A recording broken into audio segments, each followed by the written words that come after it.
সবাইকে স্বাস্থ্য সমাধান ভিডিও চ্যানেলে স্বাগতম। আমার আজকের ভিডিওর বিষয় কি ধরনের জন্ম নিয়ন্ত্রণ পদ্ধতি ব্যবহার করলে ইসলামের বিপরীত হবে না, দেখুন ভিডিও সহ। আমার এই ভিডিওটি যদি আপনাদের ভালো লেগে থাকে, যদি মনে হয় ভিডিও দেখলে কারো উপকার হবে, অবশ্যই লিংকটি শেয়ার করুন। চলুন দেখে নিই আজকের ভিডিওটি। জন্ম নিয়ন্ত্রণের পদ্ধতিগুলোকে দুই ভাগে ভাগ করা যায়। একটি হচ্ছে অস্থায়ী পদ্ধতি, অপরটি হচ্ছে স্থায়ী পদ্ধতি।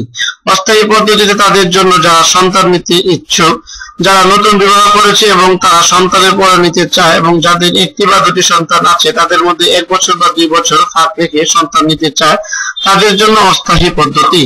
আর যাদের কয়েকটি সন্তান আছে, তারা আর সন্তান নিতে চান না, ইচ্ছা করলে স্থায়ী পদ্ধতি ব্যবহার করতে পারে। ইসলামে জন্ম নিয়ন্ত্রণ পদ্ধতি ব্যবহার করা না জায়েজ নয়, কিন্তু অধিক সন্তান নেওয়া মুহাম্মদ ইসলামের নির্দেশ। আল্লাহ তাআলা বলেছেন যে আমার নবীর কথা মানলো সে যেন আমার কথা মানলো।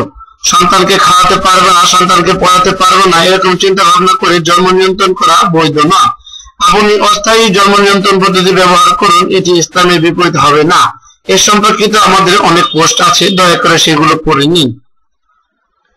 আমার এই ভিডিওটি যদি অন্য কেউ চ্যানেলে আপলোড করে, তাহলে অবশ্যই ইউটিউব অ্যাডমিনকে ইনফর্ম করা হবে। এটি শুধুমাত্র স্বাস্থ্য সমাধানের জন্য তৈরিকৃত একটি ভিডিও, অন্যথায় ইউটিউবের কাছে কপিরাইট ক্লেম করা হবে। আপনার জীবনকে সুস্থ, সুন্দর ও সুখময় করার জন্য নিয়মিত ভিজিট করুন আমাদের স্বাস্থ্য সমাধান ভিডিও চ্যানেলটি।